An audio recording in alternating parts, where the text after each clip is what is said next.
you guys doing? Welcome to Motorcycle Madhouse Morning Mayhem.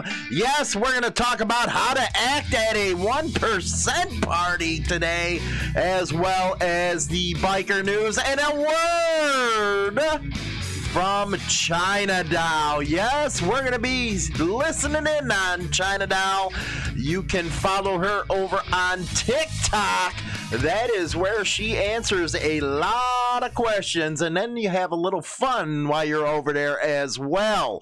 But today's main subject, yes, how to act at a 1%er party and not act like a fool. This actually came in as suggestions from a 1%er. You know, they've been seeing a lot of videos on the internet about this subject, and they wanted to chime in to let you know from their perspective. You know, he's a member of the Big Five, and he thought it was important that you guys should know that. But we do have a few questions coming up, as well as news out of NCOM. Now, let's get started with the first question. And this is from DJ H.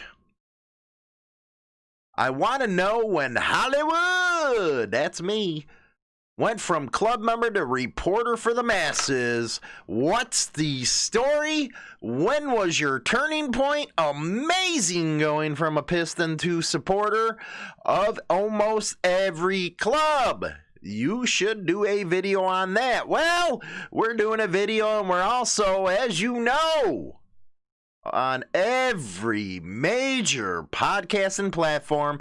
We finally got the iTunes fixed over there. They were having an error in retrieving our feed from our hosting platform, but that is now fixed. So go over and listen to us on the podcast platforms. You can always take us with you to work or on a ride. Now that's out of the way. Have to do that. And by the way, pound rock on, baby. Pound proud hooligan. Make sure you know that you're a proud hooligan. You can also go over to our support store, which is big, man, which is big. Get on over there and get all your support merchandise. Now to the question at hand before we go into how to act at a 1%er party. Hollywood went from a club member to a reporter for the masses. Well, it all started back in 2011. I was doing some blogs, and I sat there and thought, you know what? There isn't anybody out there really covering the biker scene from the middle of the road. So I looked into it, did a little studying and stuff. I said, you know what? It would be really cool if somebody started a program, be the first out there to do it, and talk about what's going on in the scene.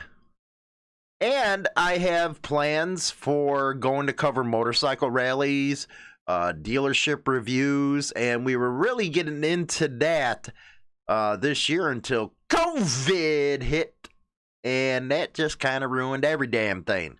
I wanted to go around covering all the small parties and rallies.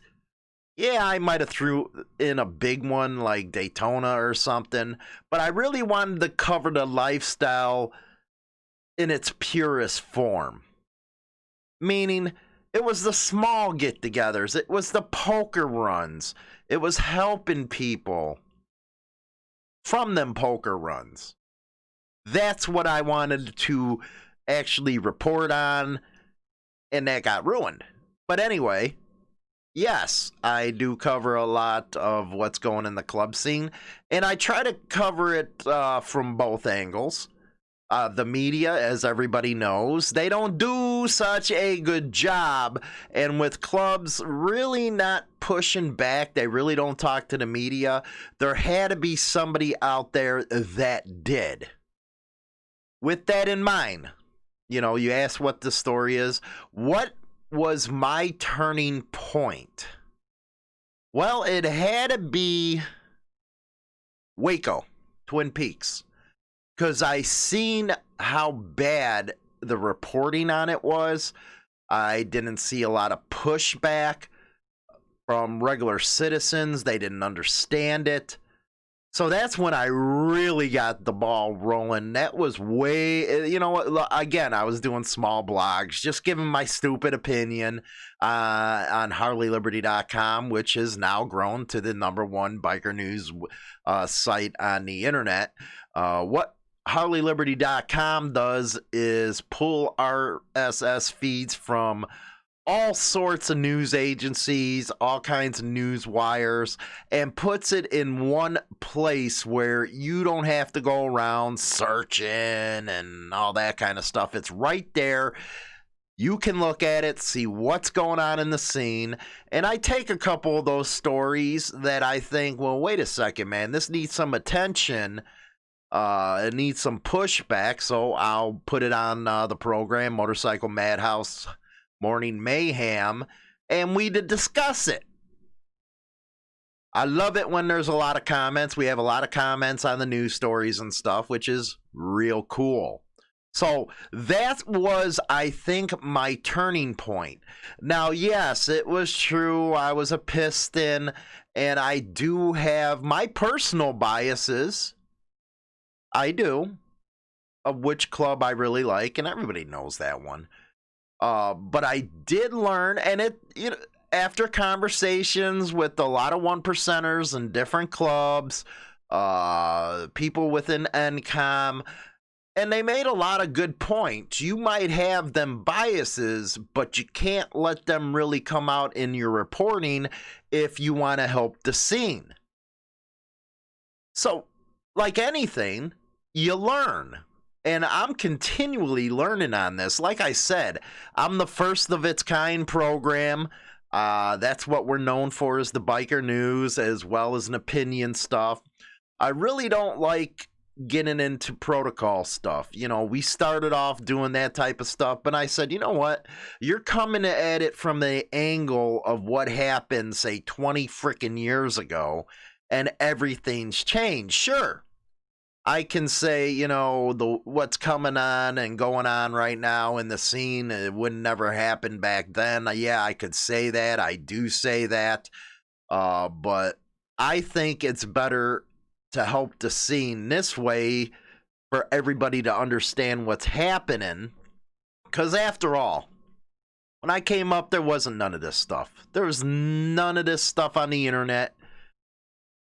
There was just the RSS feed sites, or basically copy and pasting, where we use an automatic system to pull everything in to our site. There wasn't anybody pushing back against the media because, quite frankly, there was no information for bikers except the monthly Easy Riders or biker mags coming out. And those really didn't cover anything that's going on. As you just see, I've been covering a lot more biker rights stuff. I always did, but not as in-depth as I do now. That's why I really liked the guy that forwarded me the NCOM news, so I had to get that out to you. That way you kind of get what the clubs are fighting for, because that's really important. Clubs fighting for your rights, and that's why I think I get a little pissed off when people say, well, clubs are this, clubs are that. Well, you're basing your opinions on what the media is telling you. And if you don't know by now, the media isn't the best source for information. For example, if you go on to Twitter or you go on to Facebook, you will now see, as of today, YouTube has released an announcement that anybody talking about the 2020 election after Safe Harbor, they will pull down the video. They are only directing you to these big media conglomerates. Yes, your speech has been taken away. This is the kind of stuff, because a lot of people are asking, well, you know, you're asking for donations and stuff. Yeah, we made a couple bucks here and there on YouTube, but we're getting throttled down just like the rest of the biker stuff out there is getting throttled down. And there's a lot of people suffering right now. And you got to remember, we put all our money into this just to have a service out there. So it does help with the donations, the super chats during the premieres, the individual donations that go through PayPal and stuff. We really appreciate it, and it goes right back.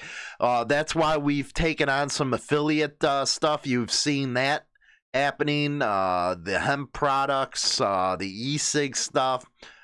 You'll see the banners for Zero and all that stuff on our website. That helps when you go and purchase through them. That way it helps us. Just a lot of, nasty stuff going on there. But again, I'm regressing. You have to look at the media for what they are. They're out for money. They're out for clicks. Paper is dead. The new wage is digital ads and all that kind of stuff. So you got these social media platforms working in conjunction with these big media conglomerates, and they're trying to push out the middleman. The true definition of free press, going back to the constitutional days, was people like me, was people like Tim Pool. It wasn't, a big media deal, where you own 15 damn stations or something. That wasn't the true media. The Sons of Liberty, they started off kind of like we did, where we cover biker news. Yeah, we'll cover some stuff going around the country. But if you're really into the politics and all those other stories, go to Texas Biker Radio. Popeye really covers the hell out of them things, man. I was watching his live last night with OG, and they had a guest on. He covers it. So I would say go over there for your politics and stuff. And then you got, what concerns me the most is when bikers say, well, I don't want to talk politics, I don't want to talk this, or I don't want to hear that. Come on.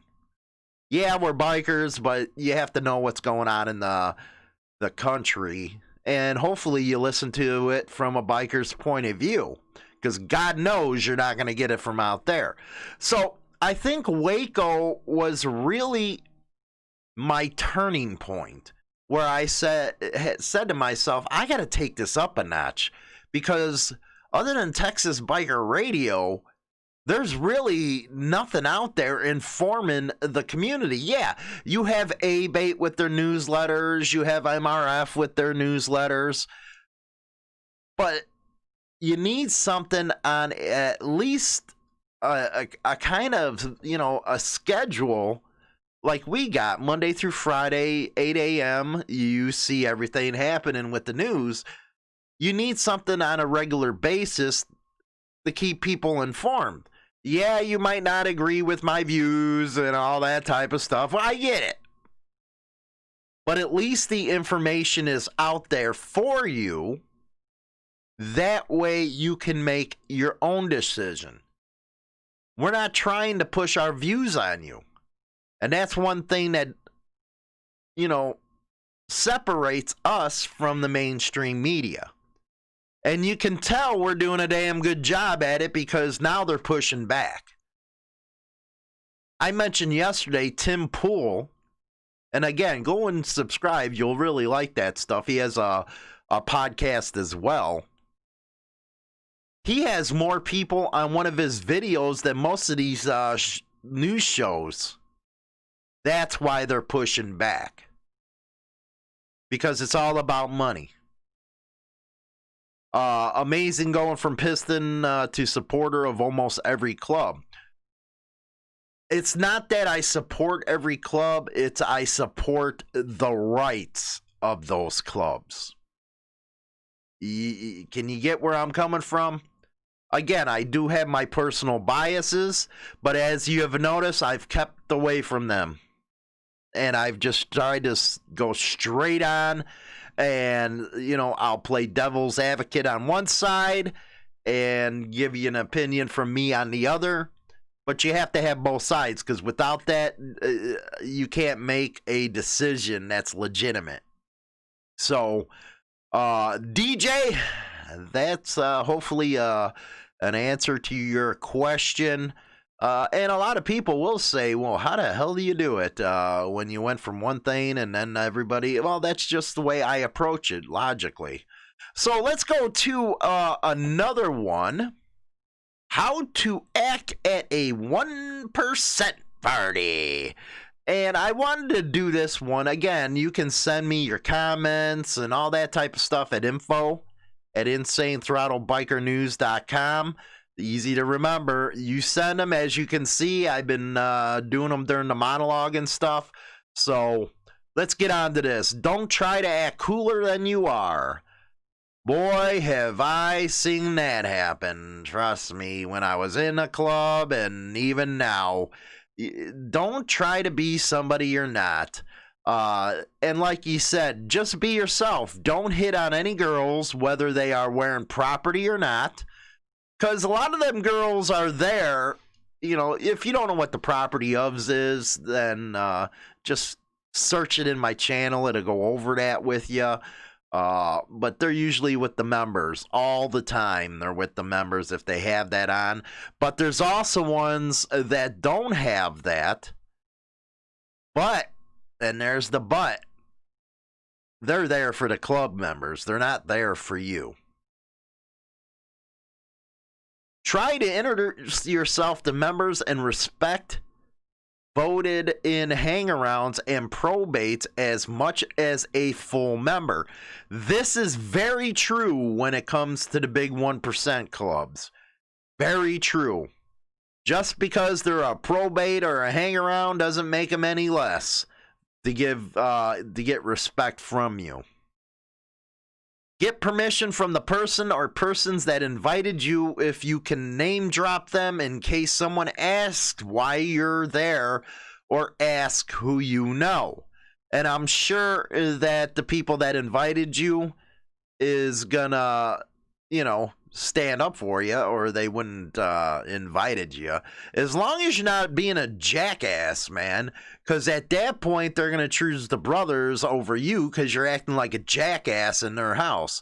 That's just like if you invited somebody over to your personal home at a party and they're acting stupid. You're gonna kick them out or kick their ass. And you're probably going to have people help you do that type of stuff. Basically, don't get too drunk. Don't act like a retard. That is a scenario where you're going to get a dotted I right there, man. You don't want to act like a retard at a club party at the house, at a clubhouse. Don't ever interrupt two 1%ers or more that are already engaged in conversation. Well, that's just common sense. Remember not to take offense if you get the cold shoulder. Some of us, like myself, are more approachable than others. Main thing is to have a good time. A lot of 1%ers will do that because they are suspicious of people. You got to remember, cops are sent into these clubs all the damn time. All the damn time. I always was taught for every 3 members, there was one informant in there. So they got to be cautious of what they're doing. And if they've never seen you before, they might just say, hi, give you a nod or something like that. But don't take offense. You got to get to know the people, man. You got to get to know them. Then he goes on, my motto is don't be a dick to new guys or muddy the water before you give them a drink of the clean water. I'm not one to fuck with probates or new guys because that dude might potentially be your brother someday. I never forgot the ones who treated me good and with respect. Some of the best and most well-respected 1%ers are the humble ones. You're damn right, man. You do see, and I think that's what scares a lot of people away from prospecting, even though it shouldn't. I went through it. You know, you might have guys that are cool, or you might have guys that are just complete dicks, but you do remember that. And if they're going to be a potential brother, That sticks in your mind, man.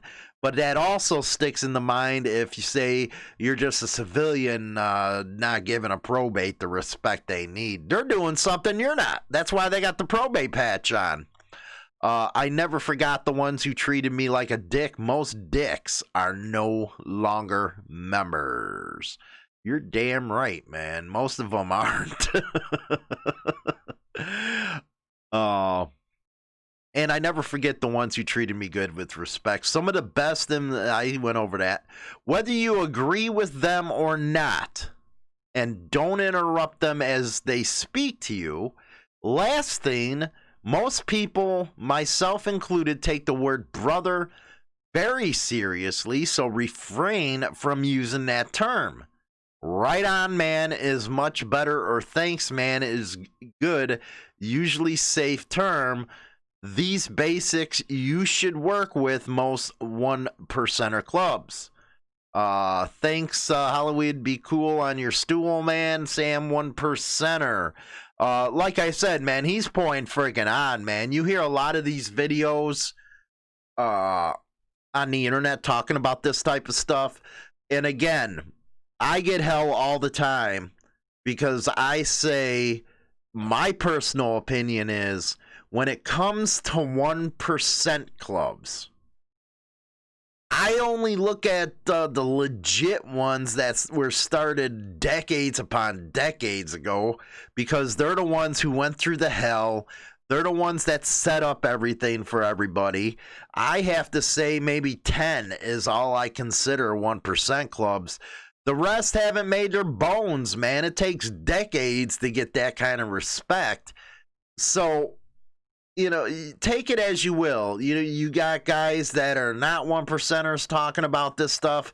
You got other ones that, claim the diamond talking about this stuff. But when it actually comes down to brass tacks, I take most of my education from the decades old 1%er MCs and NCOM. A lot of people are like, well, why do you support them so much? They're this, they're that. Well, maybe you should go to one of their damn meetings. Most of the time at the conventions, they're open to the public. Yeah, you might get cold shoulders again from a lot of the clubs, but go there and listen to the individual meetings where they're talking about rights and what they're doing. And that all comes back to you guys, man. It all comes down to actually getting out there and wanting to hear what's going on. So let's go to a word from China Doll, and we'll be right back with some NCOM stuff, as well as get into some biker news, man. So what do we say when life gets hard? I guess you just gotta chuck it in the fucking bucket and move on. No. I'd probably be a terrible 911 dispatcher. God forbid you have to call 911 and I answer the phone. 911, what's your emergency? There's a guy trying to get in your house. Well, did you lock the door? You didn't lock the door? Well, that was dumb, huh? Over to ProudHooligan.com for all your Insane Throttle official merchandise, including our new Proud Hooligan line. ProudHooligan.com has a wide assortment of gear to make you look good on your next ride. ProudHooligan.com is the go-to for every biker when they want to look good as well as to help the show out while doing it. Visit ProudHooligan.com now. Rock on. And we are back. Oh, China Doll, man. Let me tell you, she is one outgoing, funny woman, man. Go over and follow her on TikTok. And yes, you can message her over on TikTok. That's how she likes keeping in touch. That's the easier platform for her. And boy, do I have to hear them TikToks going all the friggin' time. But we include the funny ones in our show. Anyway, more from that newsletter for NCOM. I kind of broke it down for 3 episodes. Here we go. Motorcycle sales continue to roll. The good times keep rolling as the Motorcycle Industry Council, and I read that one a lot, reports a new model sales increase for the third quarter this year. Year-to-date sales of new motorcycles and scooters through September increased 10.2% compared to the same time last year. And I believe that increase had to be towards, what's going on with this COVID-19, everybody being huddled down. They want to get outside. So they went and got a motorcycle. Eric Pritchard, MIC president and CEO, directed a message specifically to the thousands of people who work in power sports across the nation. Well, many of us have faced tremendous challenges and genuine hardship, he said. Think back on all the ways you've adapted your business to meet the crisis and get through the pandemic. Think back to how quickly you adopted to online commerce. Think back on your first home delivery. Recall all your hard work. Recall the relief when the MIC's government relations team persuaded the federal government to declare dealership employees essential. Our industry is enjoying the results of these efforts, and you should enjoy the moment.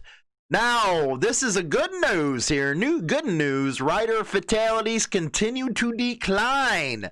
Preliminary estimates of 2019 highway crash data released by the National Highway Traffic Safety Administration in October indicated that motorcyclist deaths continued to decline even as vehicle miles traveled or VMT increases. Motorcycle fatalities fell 0.5% to 5,014 last year, a third consecutive year of declines in rider road deaths amid an overall 2% decline in vehicle fatalities. And I think that has to be, a lot related to these motorcycle rider safety programs.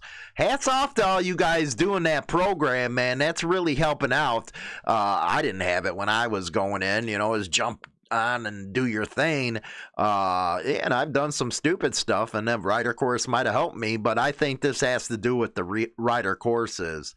So far for 2020, data indicates a 3.3 decrease in motorcycle vehicle fatalities through the second quarter, though notably total traffic volume decreased by more than 16%.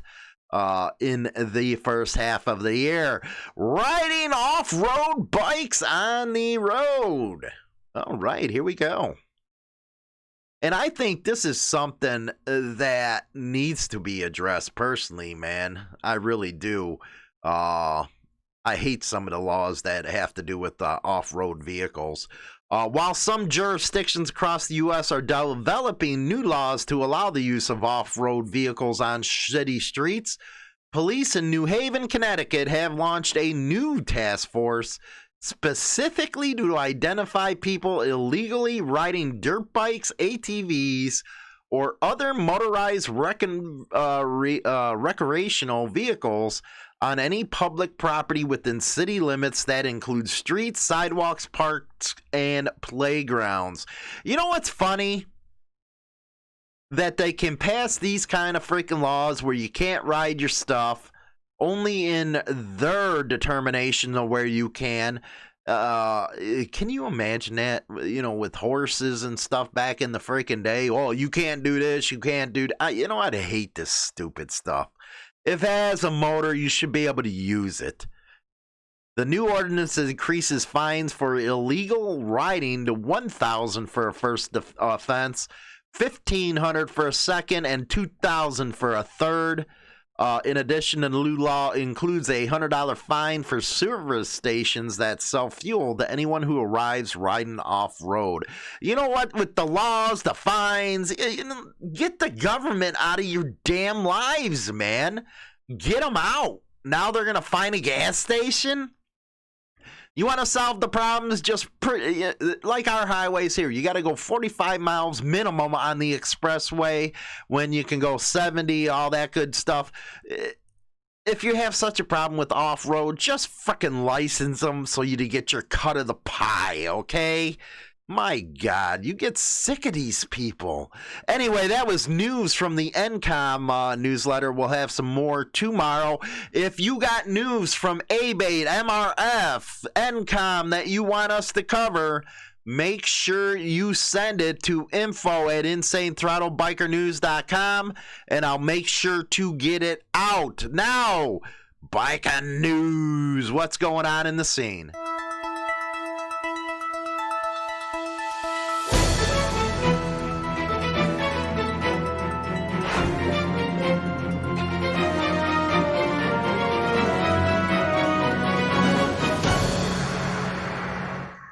Okay, we're going to go overseas. I always say acting like a fool, but this time it is the cops acting like a fool. Outlaw motorcycle gang members' firearms licenses suspended after a police operation. Members of 6 outlaw motorcycle gangs have had their firearm licenses suspended as part of the planned police operation across the state over the past week. Now, one thing about Australia I just don't get, you got a lot of down under stuff out there, a lot of wilderness. Do they allow you to have your rifles and pistols and shotguns? That's one question I always wondered about.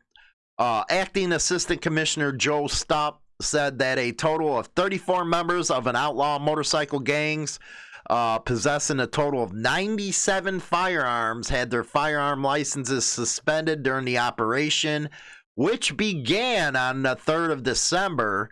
Tasmania Police, in collaboration with the National Anti-Gang Squad across all police districts, commenced a coordinated process of actioning the firearm suspension and associated firearm seizures.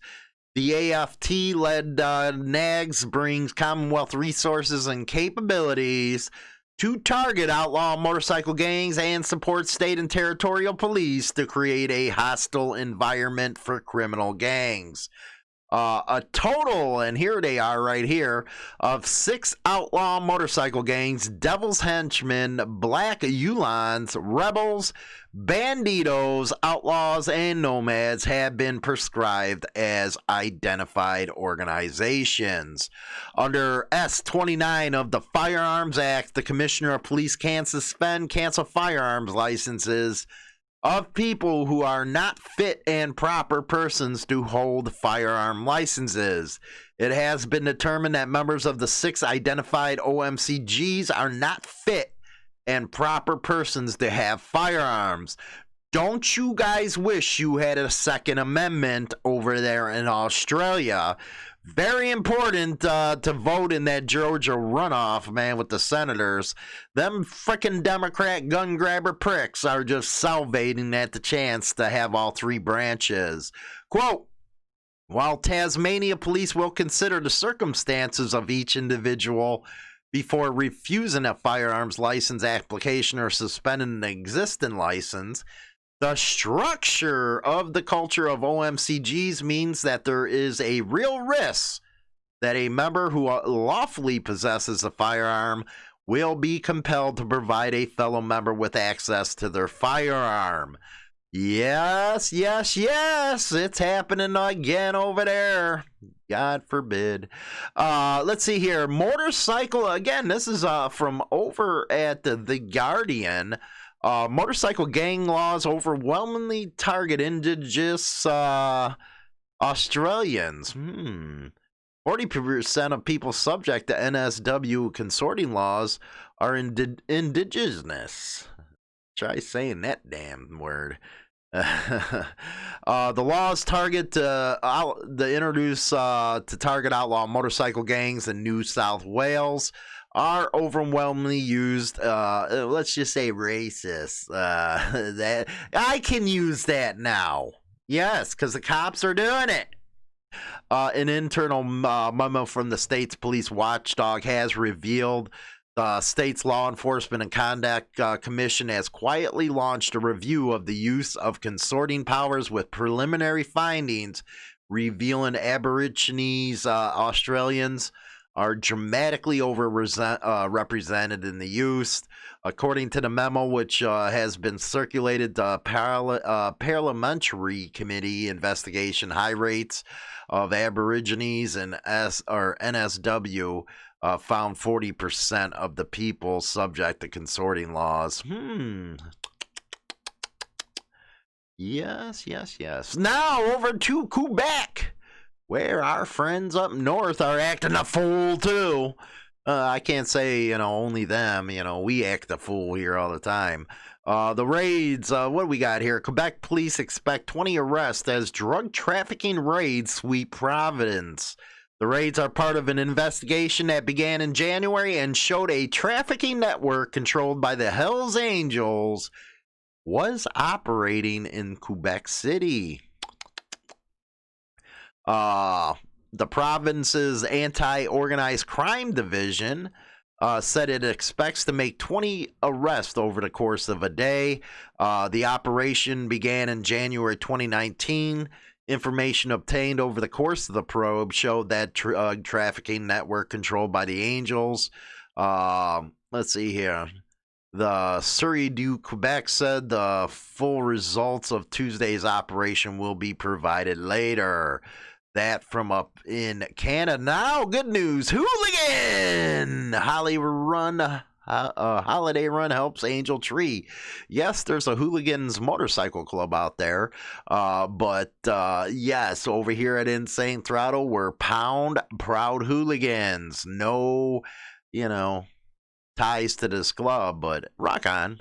The third annual Hooligans Motorcycle Club Holiday Run was held over the weekend, and members and supporters of the K County chapter went to Walmart as a group, and every hooligan picked one to two angels from the angel tree to purchase gifts for children for Christmas. Quote, due to the COVID scare, our turnout was down this year. There's always seems to be more need than workers to meet those needs.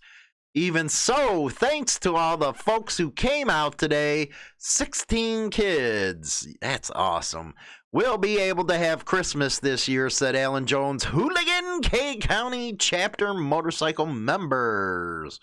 On Saturday, following the purchase of all the gifts, they rode together to the Salvation Army located on Fairview Avenue and dropped off their gift donations as a group. Rock and roll, guys. Proud hooligans, baby. Motorcycle Club delivers some Christmas cheer. This out of WUSA 9. The Free Riders Independent Motorcycle Club in Montgomery County makes one family's Christmas brighter.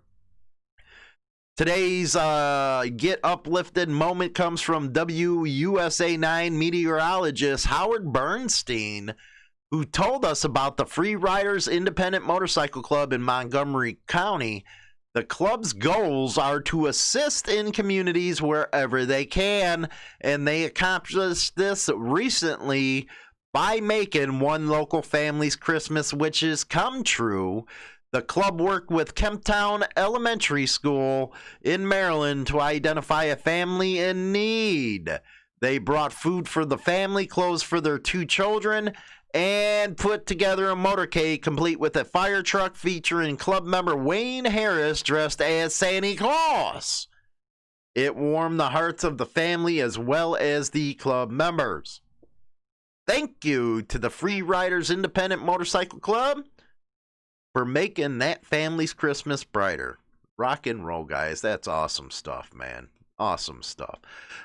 Sad state of affairs right here. We had a big heart, avid biker known for giving back to the community, killed in a crash. Let's listen in here.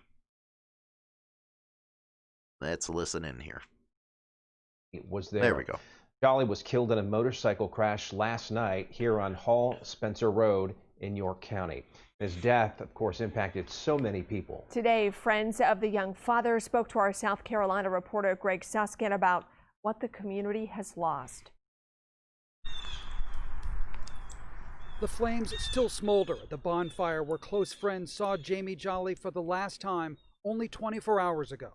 We got to give him a hug and tell him we love him. Got to find comfort in that, I guess. Jolly was riding his Harley Davidson here on Hall Spencer Road south of Rock Hill just after dark. Troopers say he lost control of the bike, veered off the left side of the road into several trees, then a fence.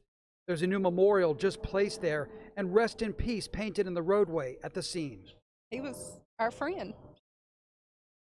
He was a brother, a daddy, son.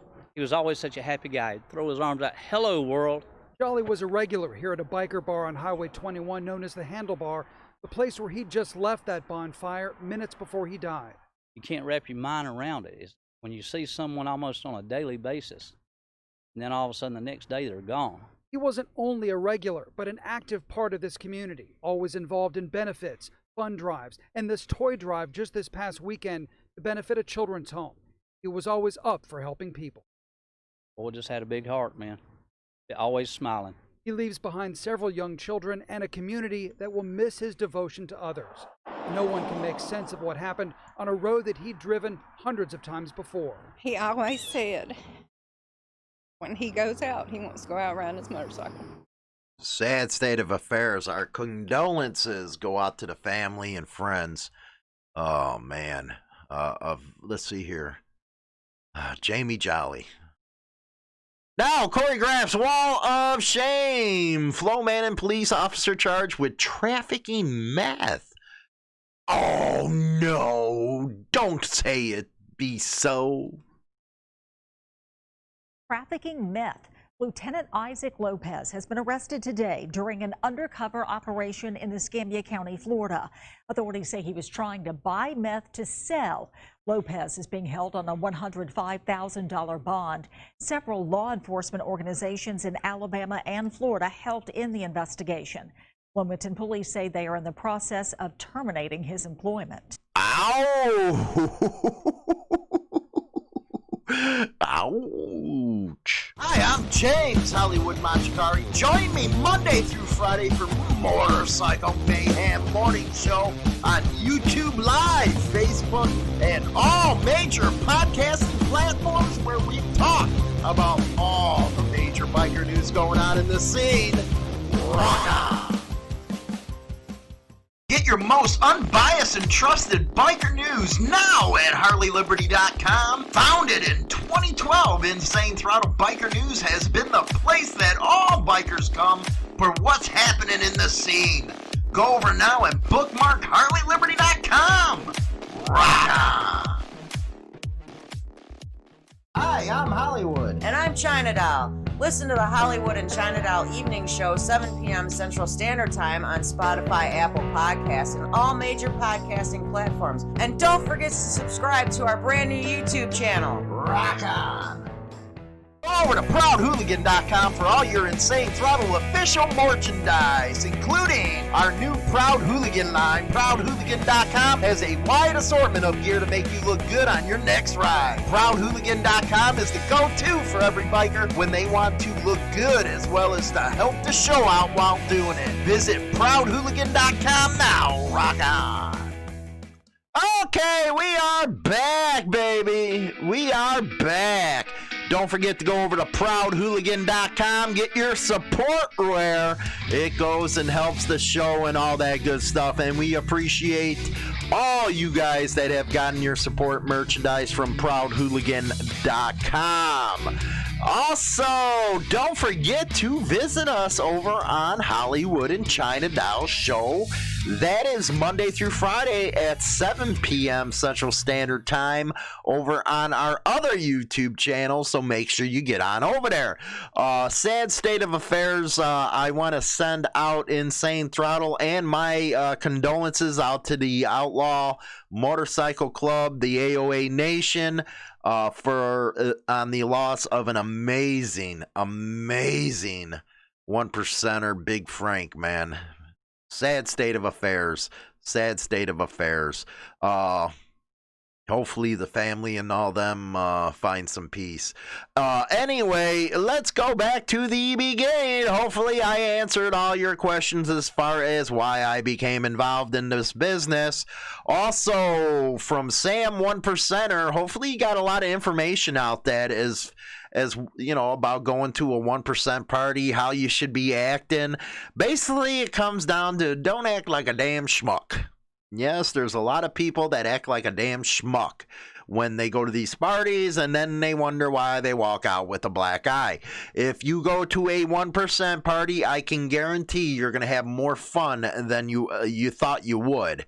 It's an awesome place to meet people. It's an awesome place to freaking show your support to the Clubhouse, because it's expensive running these Clubhouse, man. It really is. So don't act a fool is what it comes down to. That's what I say. Don't act a fool. And finally, man, I do bet you guys wish that you had a damn Second Amendment over in Australia, man. It's freaking crazy over there. But before we end the show, we're going to go and, show China Doll stuff. So what do we say when life gets hard? I guess you just gotta chuck it in the fucking bucket and move on. No. I'd probably be a terrible 911 dispatcher. God forbid you have to call 911 and I answer the phone. 911, what's your emergency? There's a guy trying to get in your house. Well, did you lock the door? You didn't lock the door? Well, that was dumb, huh? Go over to ProudHooligan.com for all your Insane Throttle official merchandise, including our new Proud Hooligan line. ProudHooligan.com has a wide assortment of gear to make you look good on your next ride. ProudHooligan.com is the go-to for every biker when they want to look good as well as to help the show out while doing it. Visit ProudHooligan.com now. Rock on. Your one-stop shop for all things vapor. Central Vapors is your vaping headquarters and one-stop online vape shop for all things vapor. Find the best e-juices, like take advantage of cheap vape deals and buy Premium Vape Juice liquids in stores or right here from Central Vapors online vape shop. Rock on!